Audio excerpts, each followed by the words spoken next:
Okay, so we're going to do a gorgeous daffodil, and I quite like the idea of maybe having one just sort of coming out the side there and one over there, just so we fill the space. I think that's quite nice to do. So let's have a sort of open flowered facing us one, and then let's have one that's sort of angled off into the sunshine. Always a good idea to just minimize your pencil just a little bit. Now, we've painted a lot of daffodils on the channel, which is it's one of my favourite flowers. Oh my goodness, clean your brushes, Harriet, goodness me. So we'll just get around that yellow. There we go, I've got my lemon yellow nicely there. It's tricky when you're doing lots of little bits of little brushes. You don't always notice if you've got a clean brush or not, but here we are. Okay, so I need my size 0 and my 4/10 once again. And we're going to paint in a lovely lemon yellow set of petals. So a daffodil has 6 petals. We'll do this little one first.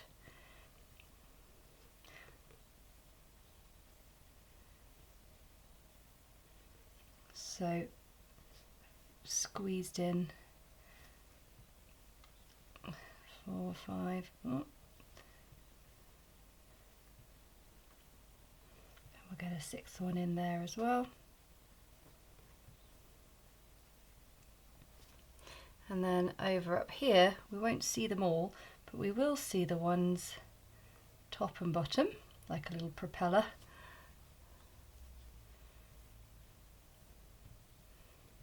Now this is going to be a really good test of how we layer things up to make it make that sort of outline of the D not so visible.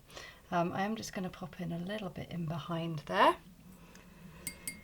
Lovely. And what I'm going to do, whilst that is still a little bit damp, I'm going to take some Quin Gold here.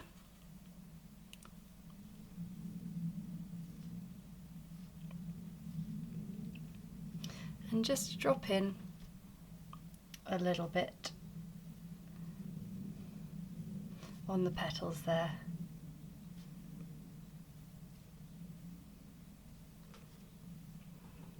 Lovely.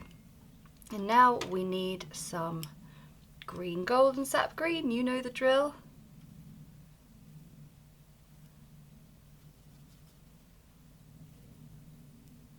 So get a lovely springtime fresh green. And then I will just get them on their own as well.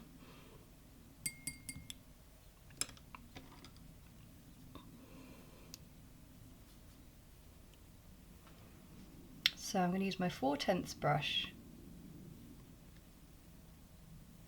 and if you can, paint in your stem in 2 fine lines, and that's why these tiny brushes are so useful.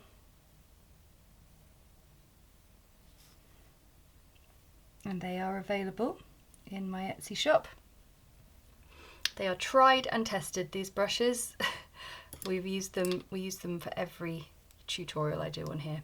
And then just some sap green, a little bit more into the mix there.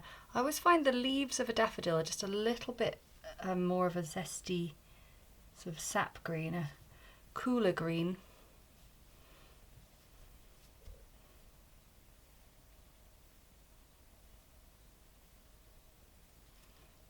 They've got a nice slight sort of soft point, and then we'll have this leaf coming in behind because I like the idea of the letters and the flowers just really interacting with each other.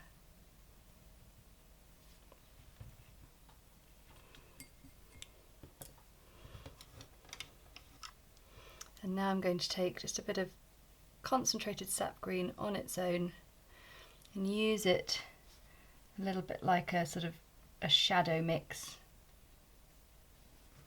These strokes are going to dry so fast because we're not using a lot of colour.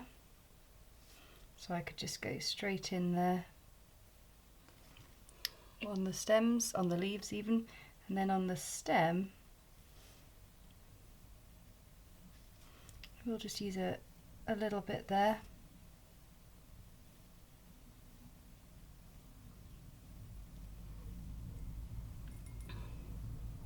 And then we need a little yellow ochre to create that little papery sepal that you see just in behind the daffodil.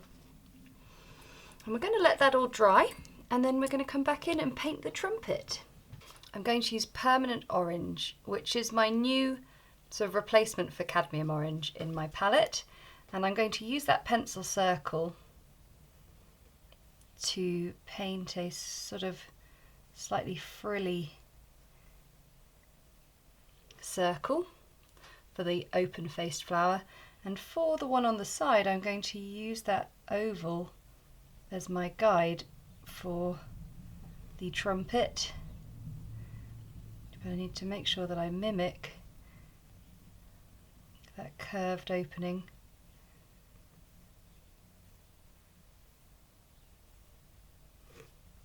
Okay. Now I've cleaned my brush off, and I'm just going to drag a little bit of that colour inwards.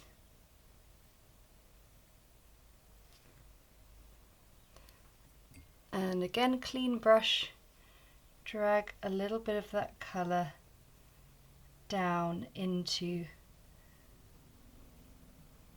the trumpet shape there, and I can also just sort of make that look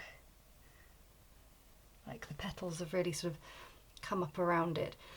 That's looking really lovely, and there's only a few little bits left to do on this. Down in the centre of a daffodil we're going to have some little stamen and anthers. Now you do tend to sort of paint those are yellow, but because we've got a bit of a sort of yellow backdrop in there already, actually all we need to do is just paint a little bit of almost like the shadowy space around it, around those little filaments and anthers. So I've got some deep sap green here, and I'm just going to do that. That's all that's needed, and in this one we don't see down into the middle anyway, but what we can do on both of them is just give that orange trumpet a bit more detail, and we can just go down a shade to this pyrrole orange, which is a lovely red kind of orange, and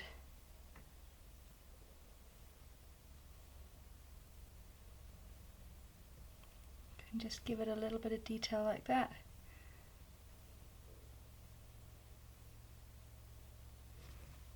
And a tiny bit like that. And there is our daffodil. Now we are going to mix up our sort of fake pale teal. So we've got buff titanium, bit of green gold, and a bit of aqua green, and we're going to paint in our letter D. So I've decided what I'm going to do is I'm going to have this colour ready mixed up here all the time and not have to remix it every time. So that might be a good idea for you if you don't sort of already have a ready mixed colour that sort of matches what you want to paint your lettering in with, then be prepared. Okay, that's looking really nice, and I feel like the little lines here, if I just place in, let's get a little bit more of quinacridone gold.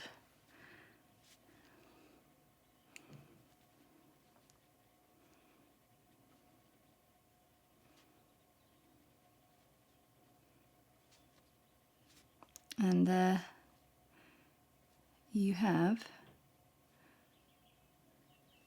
some lovely, lovely daffodils. So that is the letter D, and we've done our top row as well.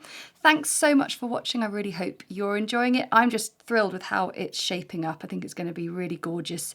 Thanks so much, and don't forget to like, comment and subscribe to the channel. Every little bit of interaction is just so wonderful to know that out there you are enjoying our watercolour content. And of course, if you're sharing your work on social media, tag us at Winton Paper Co, and we'll love to have a look at what you're getting up to. Okay, until next time, bye!